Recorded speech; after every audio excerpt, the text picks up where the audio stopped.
ஆனால் அந்த ஆராதனை குறித்து நான் அதிகமாக சொல்லி டீச் பண்ணுறேன். ஆனால் இன்றைக்கி ரொம்ப பயமாக இருக்குது சபை போகிற நிலைமைகள். ஆராதனைன்ற பேரில் ஆராதனை என்பது என்னென்னா, நம்ம சொல்கிறோம்ல, உண்மை ஆராதிப்பேன் ஆராதிப்பேன் ஆராதனை ஆராதனைன்னு கத்துறோம்ல. எப்பா பேசுங்க, நீங்கள் பேசணும். உண்மையா சொல்லுங்க. என்ன பாடுறோம்? எல்லா பாட்டுலையும் என்னது? என்ன தம்பி சொல்லுங்க? ஆராதனை ஆராதனை நான் கேட்குறேன், என்ன சொல்ல வர்றீங்க ஆண்டவர்கிட்ட? Come on, speak to me. Lord I worship you. ஆராதனை ஆராதனை ஆராதனைன்னு கத்துறோம்ல, அப்படின்னு என்ன அர்த்தம்? நீங்க எல்லாரும் என்ன பாருங்க, நீங்க பேசுங்க, சும்மா பேசுங்க. நன்றி சொல்றீங்களா? சரி, அப்புறம் அர்ப்பணிக்கிறீங்க, தென் மகிமைப்படுத்துறீங்க. ஆராதனைன்னு சொன்னா அவருக்கு மகிமை, அப்படியா? அவரை உயர்த்துறீங்க. ஆராதிக்கிறேன் அப்படின்னா அவர் உயர்த்துறீங்க. சூப்பர். அப்புறம் சொல்லுங்க. இல்ல, என்ன கம்யூனிகேட் பண்ண விரும்புறீங்க? அதாவது உம்மை ஆராதிக்கிறேன், ஆராதனை ஆராதனை உமக்கே, ஆராதனை உமக்கே. நான் லார்ட் ஐ வர்ஷிப் யூ அப்படின்றீங்கல்ல, ஐ வர்ஷிப் யூ அப்படின்றீங்கல்ல, என்ன கம்யூனிகேட் பண்ண விரும்புறீங்க? பரிசு, பலி, அப்படி சொன்னீங்கன்னா பலி. சூப்பர். அப்புறம் என்ன கம்யூனிகேட் பண்ண விரும்புறீங்க? அதாவது நம்ம ஏதாவது சொன்னோம்னா ஒருத்தர் கம்யூனிகேட் பண்ண விரும்புறோம்ல. ஆண்டவரே நான் உங்களை ஆராதிப்பேன் அப்படின்றோம்ல, என்ன கம்யூனிகேட் பண்ண விரும்புறீங்க?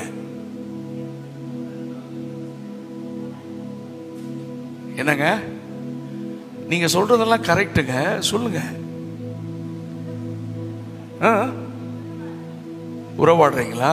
சரி, அப்புறம் பியூட்டிஃபுல் எல்லாம் சொல்லுங்க. இப்பதான் யோசிக்கிறீங்க, ஏதோ சிக்கல் இருக்கு போல இருக்கு. ட்ரம்ஸ் அடிச்சு குதிக்கிறோம், ஆராதனை ஆராதனை. நிறுத்து. என்ன கம்யூனிகேட் பண்ண விரும்புற? மீனிங் இருக்கணும்ல. ஏதாவது உங்ககிட்ட நான் சொன்னா அர்த்தம் இருக்கணும்ல. இல்ல, கம்யூனிகேட் பண்ண, இது கம்யூனிகேஷன் தானே, உறவு தானே. இல்ல, என்ன கம்யூனிகேட் பண்ண விரும்புறோம்னா, இதை எப்படி எங்களுக்கு கடத்துறதுன்னு தெரியல இந்த ஜெனரேஷனு. தம்பி ஆராதிக்கலாமா? நான் லைட்டை போடுங்கன்றான் எடுத்தோன்னு. நம்ம பையன் அந்த மூடில் தான் இருக்கான். இன்னைக்கு யங் ஜெனரேஷன். ஆனால் மியூசிக் எத்தனை இன்ஸ்ட்ருமெண்ட் வேணும், ஸ்டேஜை நிரப்பிடலாமான்றான். ஓகே, ஆனால் ஒரு டான்ஸை போடுங்கன்றான். என்னடா வர்ஷிப்? அதுதானே, 4 பாட்டை பாடினோமா, குத்து பாட்டு பாடினோமா, 4 ஸ்டெப்பு வச்சோமா, ஆடினோமா, பாடினோமா. அஃப்கோர்ஸ் அதுக்கெல்லாம் நான் எதிரியே கிடையாது, என்னை மிஸ் அண்டர்ஸ்டாண்ட் பண்ணக்கூடாது. நான் சென்னையில் நம்ம ஃப்ரெண்டு ஆல்பர்ட் சாலமன், எல்லாத்துக்கூடையும் நான் ரொம்ப பழக மாட்டேன், ஏன்னா சரியில்லைன்னா அவங்களோட ஐக்கியம் வச்சுக்க மாட்டேன். ஆல்பர்ட் எனக்கு ஒரு நல்ல ஃப்ரெண்டு. ஸோ ஆல்பர்ட் ஒரு டைம் அவரு கூட்டத்துக்கு கூப்பிட்டு அவரும் கொஞ்சம் டான்ஸ் எல்லாம் ஆட வைப்பார். அவர் சொல்கிறார், இப்போவே ஆடிடுங்க, பின்னால் அவர் வர்றார், அவர் ஆட வைக்க மாட்டார் அப்படின்னாரு. நான் சொன்னேன், ஆடுறதுக்கு நான் எதிரி அல்ல, ஆட வைக்கிறதுக்கு தான் எதிரி. உங்களுக்கு புரியல? நான் சொல்றது புரிஞ்சுதா? ஆடுறதுக்கு நானும் எதிரி இல்லை, ஆண்டவரும் எதிரி இல்லை, ஆட வைக்கிறதுக்கு தான் எதிரி. காலை தூக்குனா காலை தூக்குறான், கை எதுக்குடா தூக்குற? யோ அவர் சொன்னார் தூக்குறேன். எனக்கும் அப்பாவுக்கும் இடையே இருக்க உறவு கவனிங்க. எனக்கு 2 பிள்ளைங்க இருக்கிறாங்க, 2 கேர்ள்ஸ் இருக்காங்க. ஏன்னா நீங்க எந்த கூட்டத்துக்கு போனாலும் ஏமாறக்கூடாது, பைபிள் தான் நமக்கு முக்கியம். ஒரு ஊழியக்காரர் சொன்னார் நான் செய்யறேன், இல்ல பைபிள் என்ன சொல்லுது அதை செய்யறேன். பைபிள் சொல்றத ஊழியக்காரன் சொல்லணும். இருக்கிறீங்களா இல்லையா? ஆமென், அல்லேலூயா. இடையில சொல்லி ஆண்டவரை துதிக்கணும், அப்பதான் நீங்க உயிரோடு இருக்கிறீங்கன்னு அர்த்தம். ஆமென். அப்போ கவனிங்க, 2 பிள்ளைங்க இருக்காங்க, ரொம்ப பிராக்டிக்கலா சொல்லி கொடுக்குறேன். இப்போ என்னை ரொம்ப மிஸ் பண்ணுவாங்க. நான் ஒரு 15 நாளைக்கு முன்னால் வெளியே மஸ்கட் போயிருந்தேன், ஒரு 10 days வந்தேன். 2 நாள் வீட்டில் இருந்தேன். மறுபடியும் மகாராஷ்டிரா கோலாப்பூர் போயிட்டேன். அங்கே போயிட்டு ஒரு 2 நாள் இருந்தேன். மறுபடியும் இங்கே வந்துட்டேன். இன்னைக்கு நைட்டே திருச்சி, சண்டே நைட் வரைக்கும் திருச்சி. காலையில் வீட்டுக்கு போவேன், மத்தியானம் ஃப்ளைட், மறுபடியும் மும்பையில் மீட்டிங் இருக்குது. என்னை ரொம்ப மிஸ் பண்ணுவாங்க. இப்போ நான் வீட்டுக்கு போகிறேன். வீட்டுக்கு போய் காலிங் பெல் அடிக்கிறேன். என் பிள்ளைங்க 2 பேர் நல்லா வளர்ந்துட்டாங்க, என் தோளுக்கு வந்துட்டாங்க. அவருடையும் ஓடி வந்து கட்டி பிடிச்சி, டாடி உங்களை மிஸ் பண்ணோம், அவங்க அன்பை பரிமாறிக்கொள்வோம். ஏன்னா எனக்கும் என் பிள்ளைக்கு என்ன இருக்குது? உறவு இருக்குது. சொல்லுங்கள் எல்லாரும் வாயத்தரு. உறவு. இந்த உறவு பரிமாற்றம் தான் ஆமென் ஆராதனை. அப்பா கூட இல்லை. ஆமென். ஸோ கவனிங்க, இப்போ நான் உள்ளே வரேன், காலிங் பெல் அடிக்கிறேன். கதவை திறந்தோடனே என் 2 பிள்ளைங்களும் பாருங்க என்னை இப்படி பார்க்குறாங்களே, ஒரு ரியாக்ஷன் இல்லை, இப்படியே பார்க்குறாங்க. எப்படி இருக்கும்? என் ஒய்ஃப் வரா, வந்து சொல்கிறாங்க, ஏய் அப்பா வந்திருக்காரு. ஏய் ஒரு கட்டி பிடிங்கம்மா, கிஸ் பண்ணுங்க. சொல்ல சொல்ல செஞ்சா எனக்கு சொல்லும் போதே எனக்கு கேவலமா இருக்கு. பார்க்குறவன் என்ன நினைப்பான் தெரியுமா? நிச்சயமா இவன் அப்பனா இருக்க வாய்ப்பே, பேசுங்கய்யா, அப்பனா இருக்க வாய்ப்பே. அம்மா, ஏன்னா உறவாடுறது தேர்ட் பர்சன் சொல்லி அல்ல, எனக்கும் அவளுக்கு இருக்கிற உறவு அடிப்படை. ஆமென். ஒரு அல்லேலூயா சொல்லுங்க. அப்படின்னு கேட்டு நீங்க சொல்றதல்ல, உள்ள இருந்து வரணும். இப்போ நன்றி சொல்றதை பத்தி சகோதரர் சொல்லிட்டு இருந்தாரு, நம்ம எப்படியெல்லாம் நன்றி சொல்லணும். ஓகே, இப்போ என் பேனா கீழே விழுந்துச்சுன்னா என்ன பண்ணுவீங்க? ரொம்ப நல்ல பையனா இருக்காரு, எடுத்து கொடுக்குறேன்றாரு. சரி, அவன் தம்பி உங்க பேர் என்ன? சதீஷ் வந்து எடுத்து கொடுக்குறாரு, ஓடி வந்து எடுத்து கொடுக்குறாரு. நான் அவருக்கு என்ன சொல்லணும்னு எதிர்பார்ப்பீங்க? எல்லாரும் பேசுங்க. மனுஷனா இருந்தா என்ன செய்யணும்? ஆமா. ஆனா நான் தேங்க்ஸ் சொல்லலை, நான் பாட்டுக்கு பிரசங்கம் பண்றேன்னு வைங்களேன். தம்பி யாரு ஜோயல் வராரு, நானே உங்களை பத்தி ஒரு நல்ல ஐடியா இருக்கு எங்களுக்கு, டீசெண்டா இருக்கிறீரு, ஆனா கல்ச்சர் தெரியலையே. சதீஷ் வந்து ஓடி வந்து பேனா எடுத்து கொடுக்காரு, தேங்க்ஸ் சொல்லணும்ல, சொல்லுங்க தேங்க்ஸ்ன்னு. ஜோயல் சொன்னதுக்கப்புறம் தேங்க்யூ. இப்போ நான் சொன்ன தேங்க்ஸை நீங்கள் ஒத்துக்குவீங்களா மாட்டீங்களா? அக்செப்ட் பண்ணுவீங்களா மாட்டீங்களா? யோ ஆண்கள் பேசுங்கய்யா, சத்தமாக சொல்ல, ஒத்துக்குவீங்களா ஒத்துக்க மாட்டீங்களா? யோ நான் தேங்க்ஸ் சொன்னேனா இல்லையா? அப்புறம் ஏன் ஒத்துக்க மாட்டீங்க? இந்த அம்மா சொல்கிறாங்க, யோ நீயாவா சொன்ன? எங்கள் பிரதர் சொல்லி தானே சொன்னேன். அப்போது கவனிங்க, நம்ம சர்ச்சில் அல்லேலூயா சொல்லுங்க, ஆமென், கை தொட்டுங்க, எழும்புங்க, உட்காருங்க, இப்படி எல்லாம் கமாண்டு. முன்னால் இருந்து அந்த ஆராதனை நடத்துறேன்ற ஒரு ஆள் பண்ற அட்டகாசம் இருக்கு. இன்னைக்கு இருக்கிறீங்களா இல்லையா? ஆமென். ஆண்டவர், நான் முதல்ல அப்படி பண்ணிட்டு இருந்தேன். நான் ஒன்றும் முதல்ல இருந்தேன், நான் சரியாலாம் பண்ணல. முதல்ல தப்பு பண்ணேன், திட்டுவேன் ஜனங்களை, அதை பண்ணு இதை பண்ணு, கண்ணை மூடு, கையை தூக்கு. நான் ஆண்டவர் சொன்ன வேலையை பாடுறா, சொல்லிக் கொடு, என் ஜனங்களுக்கு உறவை சொல்லிக் கொடு. அவன் எழும்புறதும் உட்கார்றது, முழங்கால் போடுறது, கை தூக்குறது எல்லாம் எனக்கும் அவனுக்கும் இடையே இருக்கிற உறவின் அடிப்படையில் தான் செய்யணுமே ஒழிய ட்ரெடிஷ்னல் பேஸ்லையோ முன்னால் இருந்து கமாண்ட் பண்ணியோ அதை செய்ய வைக்காத. ஏன்னா உறவு ரியலாக இருக்கணும். என் மனைவி சொல்லி என் பிள்ளை ஹக் பண்ணுற மாதிரி தான் இன்னைக்கு முன்னால் இருந்து சொல்லி சொல்லி ஜனங்கள் செய்ய வைக்கிறாங்க. அதுதான் தவறான காரியங்கள். நான் சொல்றது உங்களுக்கு விளக்கம் நினைக்கிறேன். ரெண்டாவது, நான் உண்மை ஆராதிக்கிறேன்னு சொல்றது அதனுடைய என்ன கம்யூனிகேட் பண்றது தெரியுமா? ஆண்டவரே நான் உமக்காக வாழுவேன். இதுதான் ஆராதனை அப்படின்றது. நம்ம பாட்டு பாடுறது அதுல ஒரு 5%, நம்ம உடல் அசைவுகள் அதுல ஒரு 2% தான், மியூசிக் அதுல ஒரு 3% தான். அதனுடைய டோட்டல் மீனிங் என்னன்னா, நான் உங்க விருப்பத்தை நான் செய்வேன், உங்க சித்தத்தை செய்வேன், உங்களுக்காக வாழ என்னை அர்ப்பணிக்கிறேன் என்று சொல்லுகிற வார்த்தை தான் ஆராதனை. ஒவ்வொரு முறையும் நான் உங்களை ஆராதிப்பேன்னு சொல்றது, ஆண்டவரே உங்களுக்காக வாழுவேன், வசனத்தின்படி வாழுவேன், பரிசுத்தமாக வாழுவேன், என் சரீரத்தை கரைப்படுத்தாமல் பார்த்துக்கொள்வேன், உங்க விருப்பம் இல்லாமல் ஒன்றும் செய்ய மாட்டேன்னு நம்மை பலிபீடத்தில் சமர்ப்பிக்கிறோம் பாருங்க. அதுதான் ஆராதனை என்கிற வார்த்தைக்கு அர்த்தம். ஆமென். இனி நீங்களும் மற்றவங்களுக்கு சொல்லி கொடுங்க, ஆராதனை ஆராதனை, குதிக்காதடா, நெல்லுடா, ஆராதிக்கிறேன்னா என்ன கம்யூனிகேட் பண்ண விரும்புகிற? ஏசப்பாக்காக நான் வாழ என்னுடைய வாழ்க்கையை ஒப்பு கொடுக்கிறேன், பலிபீடத்திலே சமர்ப்பிக்கிறேன். அப்படி இருக்க சகோதரரே, உங்கள் சரீரங்களை பரிசுத்தமும் தேவனுக்கு பிரியமான ஜீவ பலியாக ஒப்பு கொடுக்க வேண்டும் என்று தேவனுடைய இரக்கங்களை முன்னிட்டு உங்களை வேண்டிக் கொள்கிறேன். அதுவே நீங்கள் செய்யத்தக்க. ஆமென். என் சரீரங்களை, என் அவயவங்களை, என் கண்களை, என் காதை, ஆமென், என்னுடைய அவயவங்களை பலிபீடத்தில் திரும்ப திரும்ப சமர்ப்பிப்பது. ஆமென். இன்னைக்கு நம்ம கூடி கொஞ்சம் பேர், நமக்கு நிறைய கூட்டமாக கொஞ்சம் பேர், அதை பற்றி நம்ம கவலையே கிடையாது. நம்ம மத்தியில் கர்த்தர் இருக்கிறார். ஆமென். இடமும் முக்கியம் இல்லை, மக்கள் கூட்டமும் முக்கியம் இல்லை, கர்த்தர் நம்ம மத்தியில் இருக்கிறதா முக்கியம். ஆமென். ஆவியோடும் உண்மையோடும் நம்ம அவரை ஆராதிக்க கர்த்தர் நமக்கு அனுக்கிரகம் செய்வாராக. இன்னொரு காரியத்தை மட்டும் நான் சொல்லி நான் உங்களை உற்சாகப்படுத்திட்டு ஒரே ஒரு பாடலை பாடிட்டு அதுக்கப்புறம் மெசேஜுக்கு போகலாம். நானும் சீக்கிரம் முடிக்கணும். இந்த கடைசி நாட்கள், எழுப்புதலின் நாட்களில் நீங்களும் நானும் யுத்தத்தில் இருக்கிறோம். இந்த வேர்டை கர்த்தர் திரும்ப திரும்ப என்னோடு பேசிக்கொண்டே இருக்கிறார். இன்னைக்கு காலையில் கூட 2-3 தம்பிமார்ட்ட பேசிட்டே இருந்தேன். இன்றைக்கு கிறிஸ்தவம் சமநிலையில் போதிக்கப்படுவதில்லை. இயேசு அன்புள்ளவர், கிருபையுள்ளவர், அதையே சொல்றான். அவர் நீதி உள்ள நியாயாதிபதி. இன்னைக்கு நம்ம மறந்துட்டோம். ஆமென்.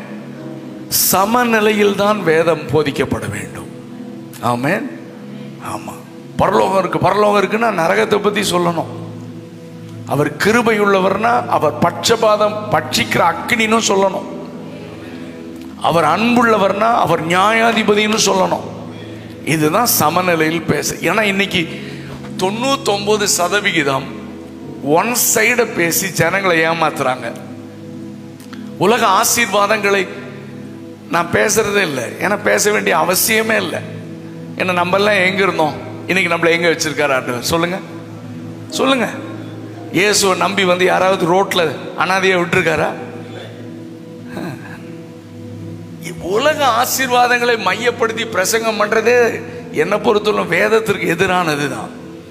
ஆண்டு சொன்ன முதலாவது தேவனுடைய ராஜ்யத்தை நீதியும் தேடு, அப்பொழுது எல்லாம் உனக்கு சரி. எல்லாம் கூட கொடுக்கப்படனா என்ன அர்த்தம்? சொல்லுங்க. எல்லாமே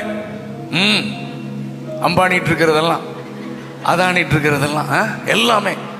அதனால தான் நம்ம ப்ரீச்சர்ஸ் எல்லாம் உங்கள் வீட்டுக்கு முன் ஹெலிகாப்டர் நிக்கிறத பாக்குறேன்றான். திருட்டு பய. டே, இப்ப 2 வீலர் நிக்கிறதுக்கே இடம் இல்லடா இப்போதைக்கு. எனக்கு அப்போ எல்லாம் கூட கிடைக்கும்னு அந்த வசனத்துக்கு என்ன தெரியுமா அர்த்தம்? யா, எனக்கு எப்போ என்ன தேவையோ அவை எல்லாவற்றையும் கர்த்தர். அதாவது எனக்கு நிறைய தேவைகள் இருக்கு, உங்களுக்கு தேவைகள் இருக்கு. அந்த தேவைகளை ஆசையை தூண்டி அதிகமாக என் லிமிட்டுக்கு மேல நான் நடந்துதான் போயிட்டு இருந்தேன். அதுக்கப்புறம் எனக்கு ஒரு சின்ன 2 வீலர் ஆண்டவர் கொடுத்தாரு. செகண்ட் ஹேண்ட் தான் வாங்கினேன். ஈவன் தோ நான் கவர்மெண்ட்ல அக்ரிகல்ச்சர் டிபார்ட்மெண்ட்ல ஒர்க் பண்ணிட்டு இருந்தேன். ஆனால் என் குடும்பம் பொறுப்பெல்லாம் நிறைய இருந்ததுனால அப்போ நான் ஊழியமும் செஞ்சுட்டு இருந்தேன். 2 வீலர் தான் இருந்தது. அதுக்கப்புறம் மேரேஜ் எல்லாம் முடிஞ்சதுக்கப்புறம் எனக்கு ஒரு கார் தேவைப்பட்டுச்சு.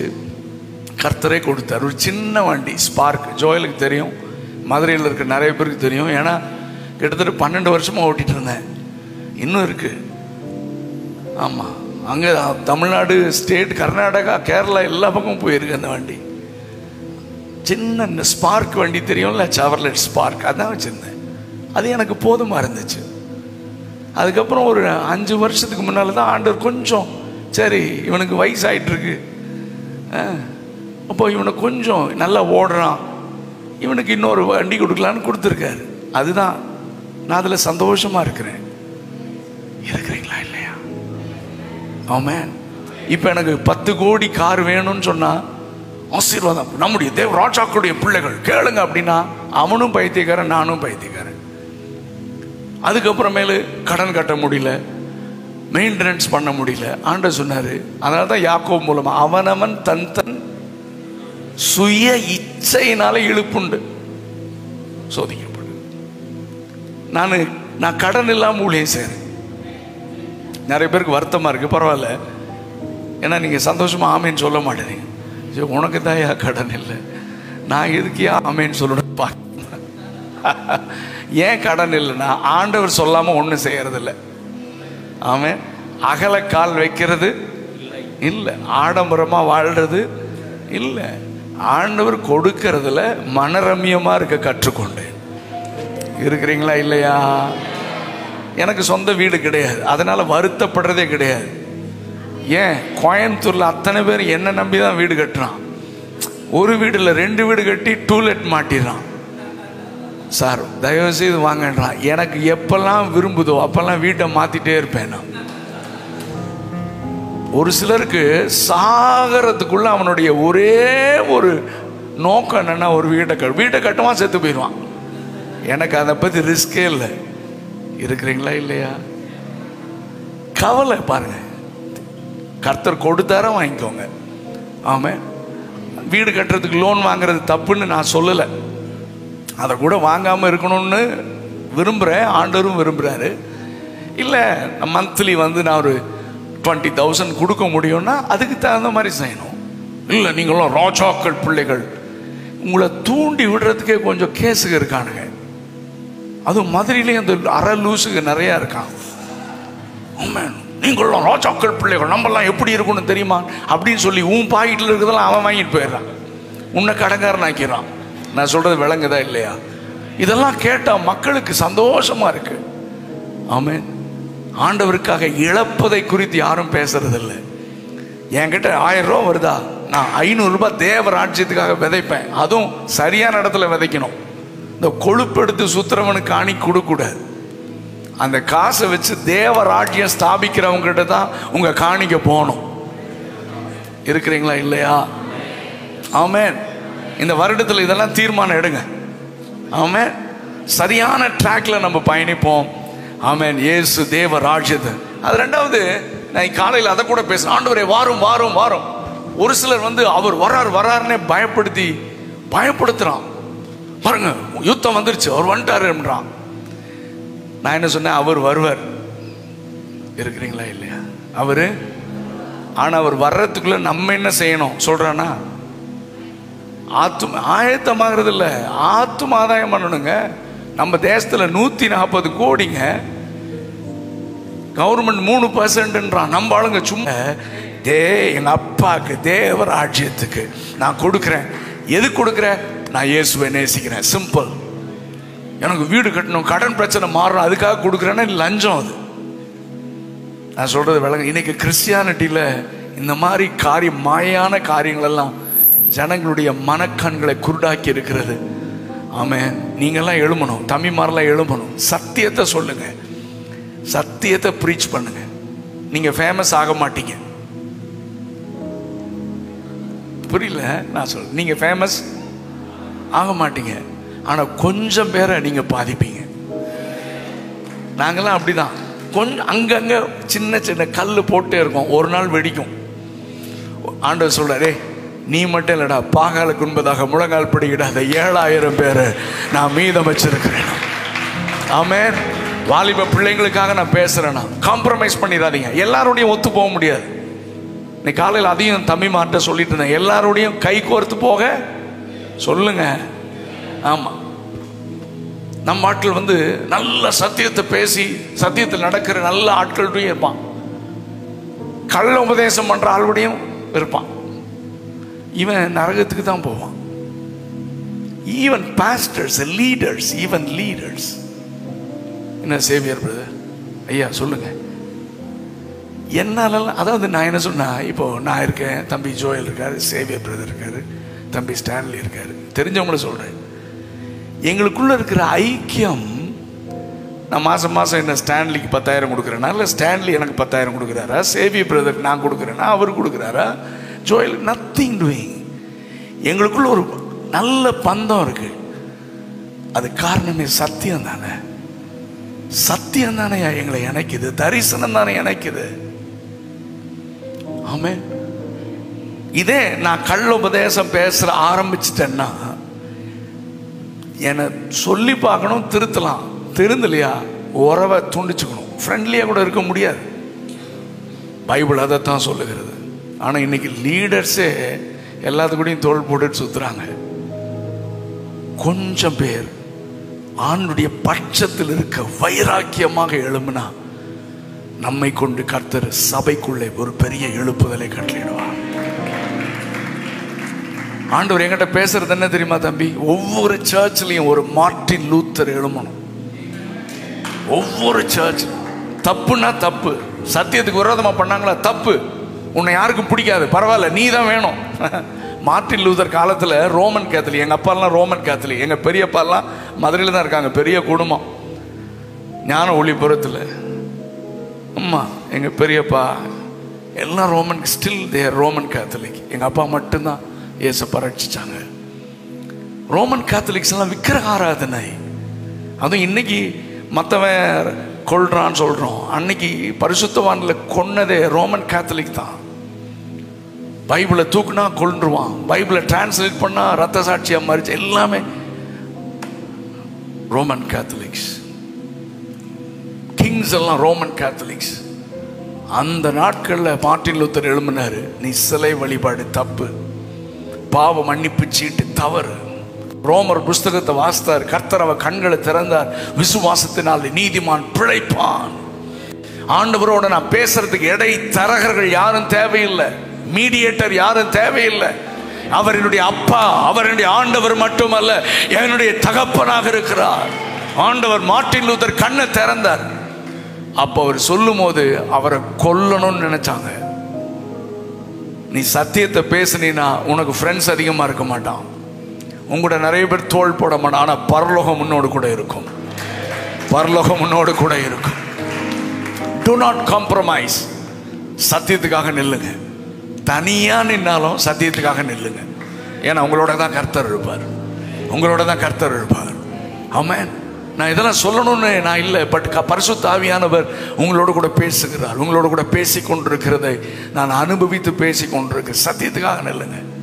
வசனத்தை விட்டு போகாதீங்க, ராங் பிராக்டிசஸ் பண்ணாதீங்க, நான் பிப்ளிக்கல் ஸ்டஃப்பை பேசாதீங்க. ஆமென். நமக்கு ஆராதனை கூட பரலோக ஆராதனை தான் மாடல். லேட்டஸ்டா ஒருத்தன் வர்றான், இப்படி பண்ண சொல்றான்னா, don't follow him, follow Bible, வேதத்தை ஃபாலோ பண்ணுங்க. இன்னைக்கு சபைகள்லாம் இப்படி ட்ராக் மாதிரி போயிட்டு இருக்கு. இதெல்லாம் பார்க்கும்போது எனக்கு ரொம்ப வேதனையா இருக்கு. இந்த வருடத்தில் நீங்க தீர்மானம் எடுங்க, சத்தியத்துக்காக நான் நிற்பேன், கர்த்தருடைய பட்சத்தில் நான் நிற்க விரும்புகிறேன். சரி, இன்னும் ஒரே ஒரு காரியத்தை நான் சொல்லிட்டு ஒரு சாங் பாடிட்டு நம்ம தொடர்ந்து.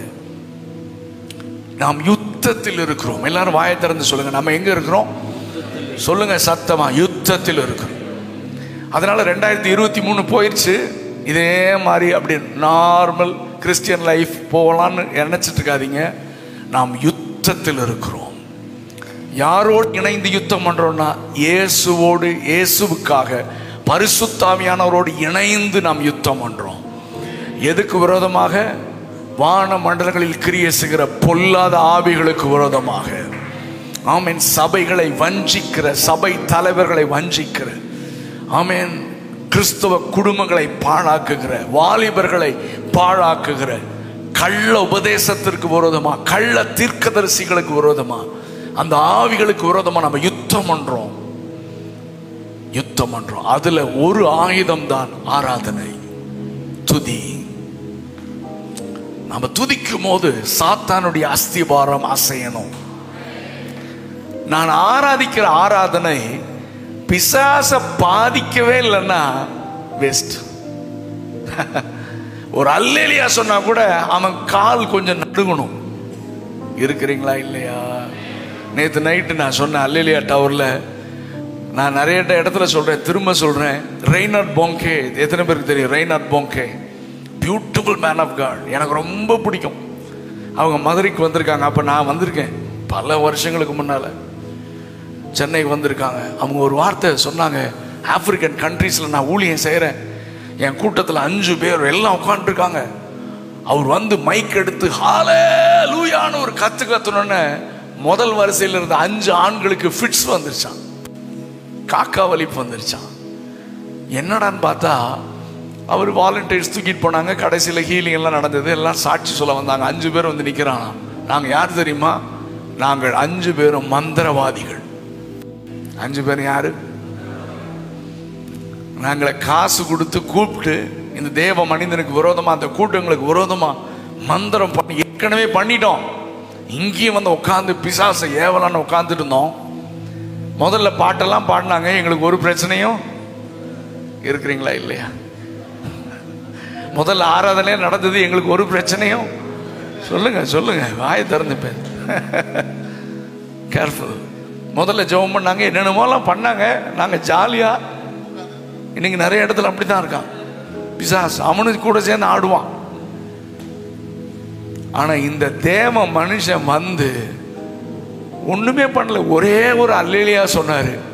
எங்க 5 பேருக்குள்ள அத்தனை பிசாசும் துண்ட காணோம், துணிய காணோன்னு ஓடி போயிடுச்சு.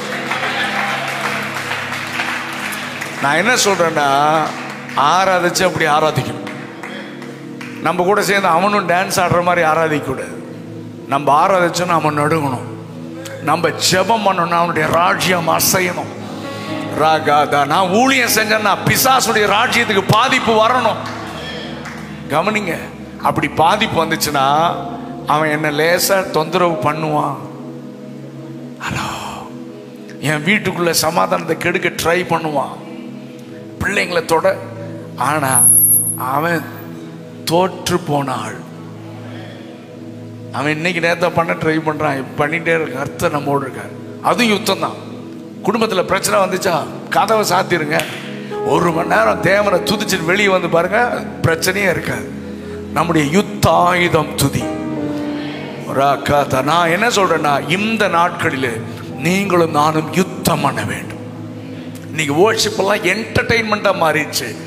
என்டர்டெயின்மெண்ட் அல்ல, இது யுத்தம். எல்லாரும் வாயை திறந்து சொல்லுங்க, இது என்னது? சத்தமா சொல்லுங்க, யுத்தம். யுத்தம். ராமா ஷாகாதானா. ஆமென். உங்களுக்கு விரோதமா என்ன பிரச்சனை வரட்டும், கதவை சாத்திக்கோங்க. ஹஸ்பண்ட் அண்ட் ஒய்ஃப் டைம் இருந்தா ஒன்னா உட்காருங்க, குடும்பமா உட்காருங்க, துதிக்க ஆரம்பிங்க. பார்க்கலாம். அவர்கள் பாடி துதி செய்ய தொடங்கும் போது சத்ருவின் பாளையத்திலே கர்த்தருடைய வல்லமை இறங்கினது. அதே பரிசுத்த ஆவியானவர் இன்றைக்கு நம்மோடு கூட இருக்கிறார். ஹல்லேலூயா, பிரைஸ் காட். இப்போ நம்ம ஒரு சில நிமிஷங்கள் ஆண்டவரை நல்லா துதிக்க போறீங்க. அவனிங்க இன்னைக்கு என்னன்னா, ஆராதிக்கலாம் அப்படின்னா இப்படியே நிற்பாங்க. எதுக்குடான்னா ஸ்டார்டிங் ப்ராப்ளம். என்ன ப்ராப்ளம்? அப்புறம் யமஹா பேடு ட்ரம் அடிச்சு மைக்ல கத்தி அப்படின்னா. ஏன்னா இப்போ ரீசன்ட் டேஸ்ல ஆண்டவர் என் கூட பேசுறது என்னன்னா, இன்னைக்கு கார்ப்பரேட் பிரேயர்ஸ் நிறைய ஆயிடுச்சு. அதுக்காக தோத்துறோம். என்ன பிரேயர்ஸ்? கூட்டு பிரார்த்தனை. சொல்லுங்க. மதுரையில் அடுத்த எலெக்ஷன் வரப்போது, இனி எல்லாம் சூடு பிடிச்சிரும். ஹலோ, எலெக்ஷன் கேம்பெயின சொல்லல, 100 மணி நேரம் ஜெபம் மதுரையில் நடக்கும், வரும். ஹலோ, என்னங்க ஒரு மாதிரியா பாக்குறீங்க?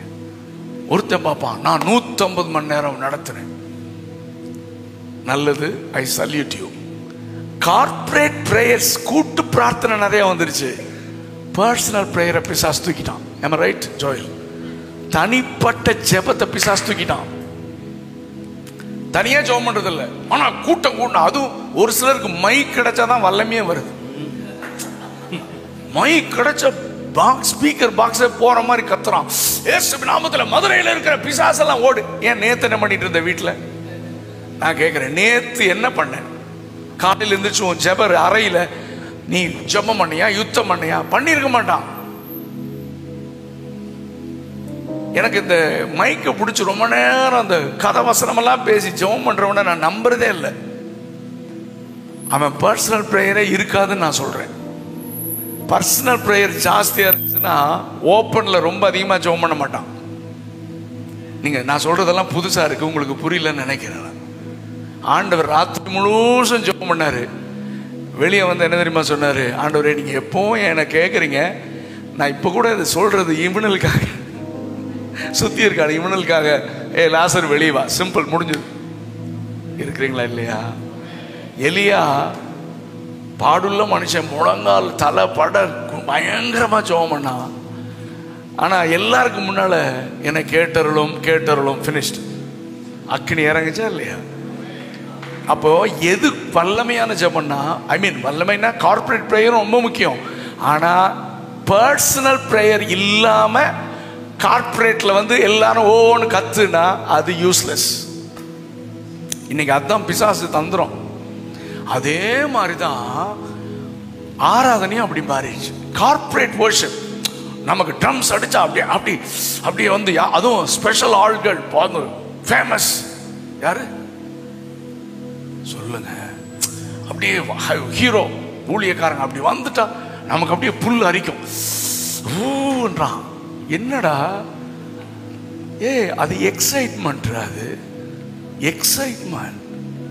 பிரசன்ஸ் ஆஃப் காட் இல்ல. பிரசன்ஸ் ஆஃப் காட் வந்தா நீ குதிக்க மாட்ட, முகங்குப்புற விழுந்துருவ. ஐயோ என்னை உமை போல மாற்றும் கத்த ஆரம்பிப்ப. எக்ஸைட்மெண்ட் வந்தா சேர் மேல ஏறி குதிப்ப. ஆனா பிரசன்ஸ் ஆஃப் காட் வந்தா ஏசாயா மாதிரி ஐயோ நான் அதமான கத்த ஆரம்பிப்ப. எழுப்புதல்ல எது நடக்கணும்? ஆமென். அந்த மாதிரி ரியலா ஆண்டவருக்கு நம்மை தாழ்த்தி அவரோடு உறவாடி நம்மை திரும்ப பலிபிடத்தில் வைத்து, ஆண்டவர் நிறைய இடத்துல மாம்சம் வெளியே வருது. ஓகே, அதனால நான் என்ன சொல்றேன்னா, யுத்தம் பண்ணுங்க ஆராதிக்கும் போது. பர்சனல் வர்ஷிப், அதே மாதிரி தனி ஜெபம், பைபிள் ரீடிங் அண்ட் மெடிடேஷன். இன்னைக்கு யூடியூப் நிறைய பேரை கெடுத்து விட்டது. சோசியல் மீடியா நிறைய பேருடைய பர்சனல் பைபிள் ரீடிங்கே கெடுத்துருச்சு. நம்ம ஒரு பிரசங்கம் கேட்டுட்டா நம்ம மெடிடேஷனே முடிஞ்சதுன்னு நினைக்கிறோம். நான் சொன்ன பிரசங்கம் பண்ணுறவன் பண்ணிட்டோம். என் பைபிள் எடுத்து என்னுடைய அறையில் போய் ஆண்டவரே என்னோடு கூட பேசும் என்று நீ வேதத்தை வாசிக்கும் போது கர்த்தர் என்னோடு கூட கர்த்தர் பேசுவார். இதை பிசாசு எடுக்க விட்டுறாதீங்க. நீங்க இந்த தேசத்தை அசைப்பீங்க. Personal prayer, personal worship, personal Bible reading and meditation, இதை மட்டும் இன்னைக்கு தீர்மானம் எடுங்க. இந்த 2023 நம்ம மிஸ் பண்ணியிருப்போம். டிவியில் யாராவது பாடி வர்ஷிப் லீட் பண்ணா அப்பா இன்னைக்கு ஆராதனை முடிஞ்சிருச்சு. கொரோனா சர்ச்சுக்கு போறதையே கட் பண்ணிருச்சு. ஆன்லைன் எல்லாம் இருக்கட்டும், அது வேணும் தான். ஆனால் அதை விட ரொம்ப முக்கியம், நீ தனியா தேவனோடு உட்கார்ந்து அவரோடு உறவாடுவது. அந்த அனுபவத்தை கர்த்தர் புதுப்பிக்க விரும்புகிறார். நான் ப்ராமிஸாக சொல்கிறேன், இதெல்லாம் பேசணும்னு என் மைண்ட்லேயே கிடையாது. கர்த்தர் உங்களை ரொம்ப நேசிக்கிறார். இந்த சின்ன கூட்டம் போதும்.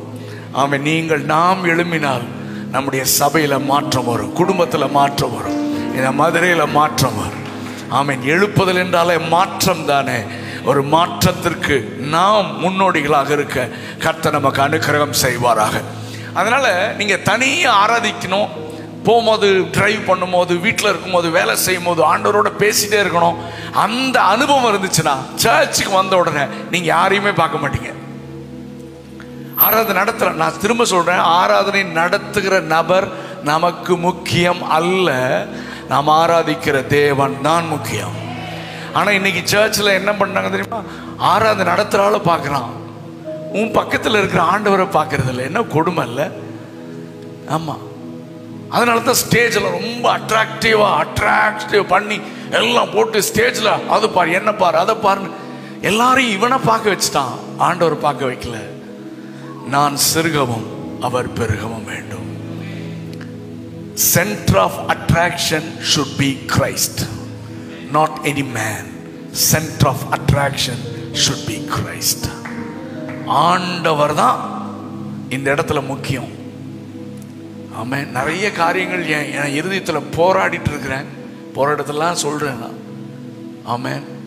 அதனால இந்த புகழ் பாடுறது, ஒருத்தர் புகழ் பாடுறது, அவர் நல்லவர் வல்லவர், அதை சொல்றது, இதெல்லாம் அதுக்காக ஸ்டேஜ் கிடையாது. மாலை போடுறது, ஷால்வை போடுறது, இதெல்லாம் நிறுத்தப்படணுன்றதுல நான் ரொம்ப தீவிரமா இருக்கேன். நீங்களாம் அதுக்கு போராடணும். ஸ்டாப் பண்ணியா அதெல்லாம். ஆண்டவருக்கு மகிமை கூடுன்னு சொல்லு. நம்ம எல்லாரும் மனிதர்கள் தான். வெஸ்லி மேக்ஸ்வெல்லும் சாதாரண மனிதன் தான்.